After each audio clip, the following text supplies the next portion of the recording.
Hi guys, and welcome sa ating YouTube channel. This is Tonight TV.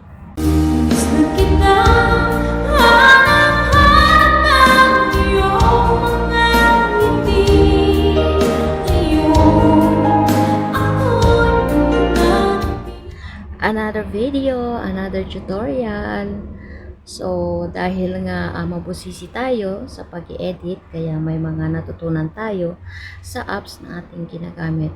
So, kayo ba guys, namumblema din ba kayo na yung video natin ay shaky or magalaw siya? Kasi hindi natin maiiwasan yan dyan guys, kasi hindi tayo masasabi na professional videographer, kaya yung mga video natin minsan ay magalaw siya or shaky siya. So, parang hindi maganda siya panoorin. So, on this video guys, ay may ituturo ako sa inyo na kung paano mabawasan or ma-minimize, basta mapawasan yung shaky or galaw ng ating video. At ito ay sa InShot lang. So, ito guys ay free lang siya, kasi sa ibang apps ay may bayad yan. So, sa InShot, ang stabilizer ng InShot ay free lang siya. So, simulan na natin guys, at tuturo ko sa inyo kung paano. Kailangan mayroon tayong apps na InShot. Kung wala pa, mag-download kayo guys, kasi dyan tayo mag-e-edit. Bakit sa InShot ako nag-e-edit? Kasi dito mas comfortable ako o madali lang siya. Una, i-click natin yung video, kasi dyan tayo mag-e-edit. Tapos, new.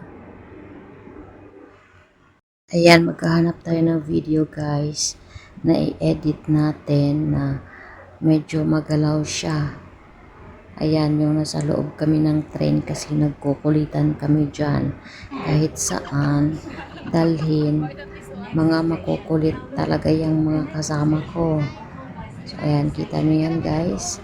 So, kita nyo yan. Alam nyo naman siguro, parang maggalaw-galaw yung video natin dyan kasi nga, ayan, nagkaharutan nga. So, ayan. Mga option na yan guys, hanapin natin dyan ang stabilizer. So, ayan yung stabilizer, i-click natin yan. So, ayan nga, i-click natin yung most stable, kasi yan ang lagi kong ginagamit kapag nag-e-edit ako, lalo na yung video ko magalaw.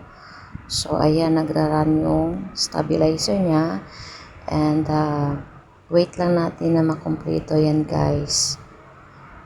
Hanggang 100%. So, ayan.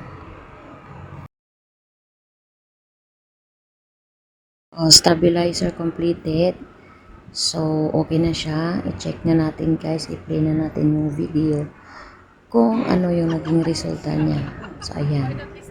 Hindi na siya masyadong magalaw. Na-stabilize na yung galaw niya. So, ayan, kasi makukulit yan sa loob ng train. Diba? Ayan na guys, maayos na yung video natin. Okay na. At pwede na siyang ma-upload.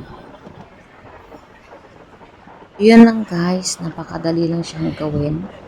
At easy-easy. Yun nga sabi ko. Sobrang easy gawin siya.